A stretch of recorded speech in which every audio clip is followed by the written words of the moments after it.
En esta oportunidad tenemos la presentación de nuestro proyecto final de bioquímica. Como integrantes tenemos a Elvis Zuleima Choc, Carmen Anaíla Ramos, Gabriela Alejandra Juárez, Yulisa Morales y Faratut García. El tema es fármacos y vías metabólicas en enfermedades crónicas, una inmersión bioquímica para la práctica de enfermería. Como enfermedad elegida tenemos la diabetes mellitus tipo 2. Nuestra introducción es la siguiente. La bioquímica proporciona las bases científicas para comprender los procesos celulares que sustentan la salud y la enfermedad. En el caso de la diabetes mellitus, una enfermedad metabólica crónica que es caracterizada por la hiperglucemia persistente. La alteración de las vías bioquímicas de la glucosa tienen efectos sistemáticos importantes. Desde la perspectiva de la enfermería, comprender cómo los fármacos antidiabéticos actúan sobre estas rutas metabólicas permiten una atención más segura, eficiente y basada en evidencia. Como objetivos tenemos los siguientes. Objetivo general: analizar la base bioquímica de la diabetes mellitus tipo 2 y el mecanismo de acción de los principales fármacos empleados en su tratamiento, destacando su importancia en la práctica de enfermería. Como objetivos específicos: describir las vías metabólicas alteradas en la diabetes mellitus tipo 2, con énfasis en la glucólisis, gluconeogénesis y metabolismo de la insulina. Explicar el mecanismo de acción bioquímico de la metformina y la glibenclamida, identificando los procesos moleculares en los que intervienen. Identificar efectos adversos e interacciones farmacológicas desde una perspectiva bioquímica. Y tenemos una breve descripción sobre la diabetes mellitus tipo 2. Es cuando el cuerpo no utiliza la insulina de forma adecuada, lo que se denomina resistencia a la insulina. Al principio, las células beta producen insulina adicional para compensar la falta de insulina. Con el tiempo, el páncreas no puede producir suficiente insulina para mantener la glucemia en niveles normales.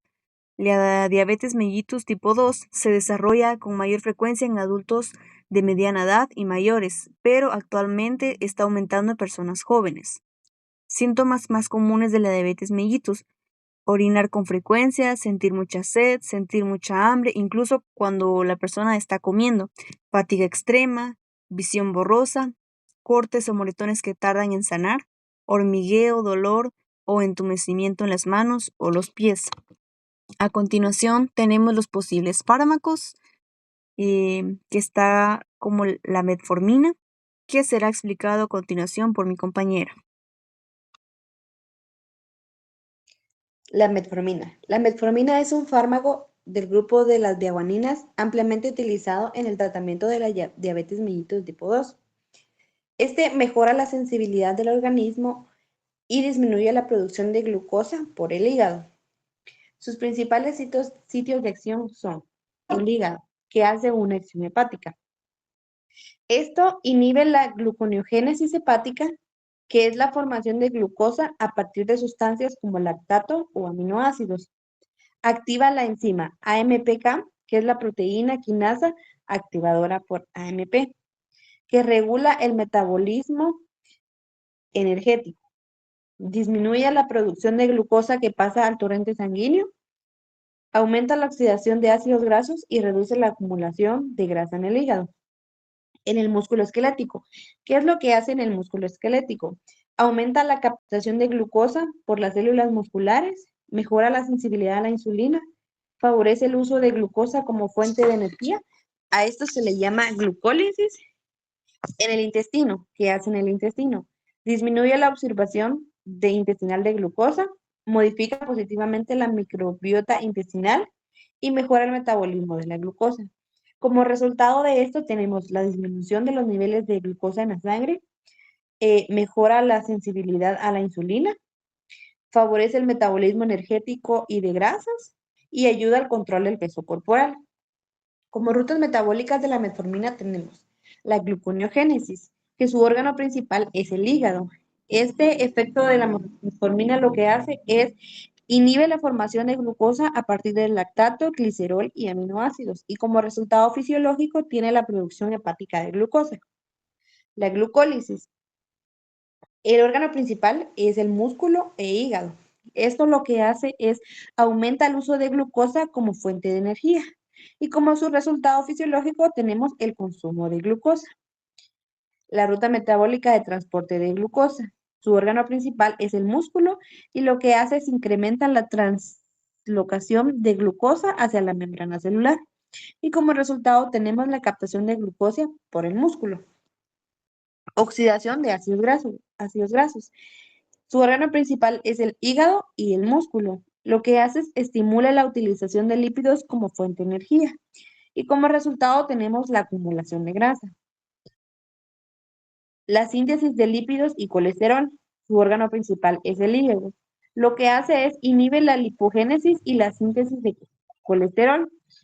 Y como resultado tenemos triglicéridos y colesterol. La absorción intestinal de glucosa. Su órgano principal es el intestino delgado. El efecto que produce la metformina es disminuir la absorción intestinal de glucosa y como resultado tenemos la entrada de glucosa al torrente sanguíneo. Gracias. Buenas noches. Hoy les voy a hablar sobre la glibenclamida, también conocida como gliburide, un medicamento que pertenece al grupo de las sulfonilureas y se utiliza para el tratamiento de la diabetes mellitus tipo 2. Este fármaco actúa como estimulado la secreción de insulina por parte de las células beta del páncreas, siempre y cuando el páncreas aún conserve cierta función. El sitio principal de la acción del páncreas actúa directamente sobre los canales del potasio sensibles del ATP que se encuentran en las células betas pancreáticas. Ahora bien, cuando este medicamento bloquea dichos canales, se desencadena una serie de pasos importantes. Primero, se impide la salida del potasio de la célula. Esto provoca que la membrana celular se despolarice. Como consecuencia, se abren los canales de calcio que dependen del voltaje. Entonces, entra el calcio al interior de la célula beta. Finalmente, ese calcio estimula la exótesis, es decir, la liberación de vesículas que contienen insulina. En resumen, la ayuda que recibe el páncreas libera más insulina, permitiendo un mejor control de la glucemia en personas con diabetes tipo 2. Sin embargo, su uso requiere que el páncreas aún tenga capacidad para producir insulina. Las rutas metabólicas de la glibenclamida. Está la secreción de insulina, que su órgano principal es el páncreas. Y como efecto es que bloquea los canales de potasio sensibles al ATP, provocando despolarización de la membrana celular. Como resultado fisiológico es que aumenta la liberación de insulina endógena. También está la entrada de calcio, que su órgano principal también es el páncreas. Al despolarizarse la membrana, se abren los canales de calcio dependientes de voltaje. También aumenta la entrada de Ca2 al interior de la célula. La exocitosis de vesículas de insulina. También su órgano principal es el páncreas. Este aumento de Ca2 estimula la exocitosis de vesículas que contienen insulina. También aumenta la secreción de insulina hacia el torrente sanguíneo. El metabolismo de la glucosa. Su órgano principal es el hígado y los músculos.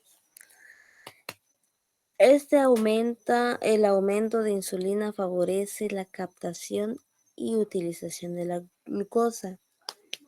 Disminuye la glucosa en sangre.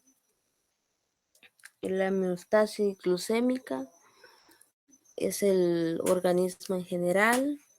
mejora la respuesta del cuerpo ante la glucosa circulante y disminuye los niveles de glucemia en el organismo.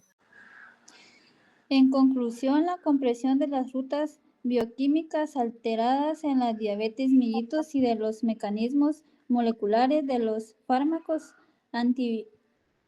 antidiabéticos es esenciales para la práctica de enfermería, permite identificar los efectos terapéuticos, anticipar posibles complicaciones, educar al paciente desde una base científica. Integrar la bioquímica con la atención clínica fortalece el razonamiento profesional y mejora la calidad del cuidado en las enfermedades crónicas.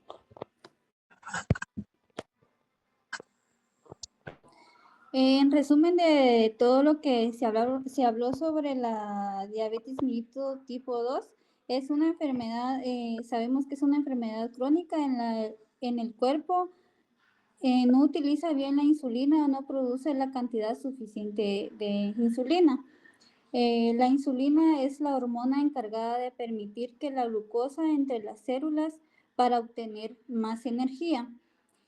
Cuando esto no ocurre correctamente, esta enfermedad aparece con mayor frecuencia en personas adultas, pero hoy en día también se observa en jóvenes y adolescentes, especialmente cuando existe sobrepeso, mala alimentación o poca actividad física. Además, tener familiares con diabetes aumenta el riesgo de padecerla. Durante el proceso de investigación se aprendió el uso de estos fármacos no solo impacta en la reducción de la glucosa sanguínea, sino que también influye en diversas rutas metabólicas, como por ejemplo el metabolismo lipídico y la reducción hormonal. Se resaltó la importancia de personalizar el tratamiento y considerar el perfil metabólico de cada paciente, ya que la combinación de ambos fármacos podrían ofrecer beneficios adicionales en ciertos contextos. Esta ha sido la presentación de nuestro proyecto final. Gracias. Gracias. Gracias. Uh,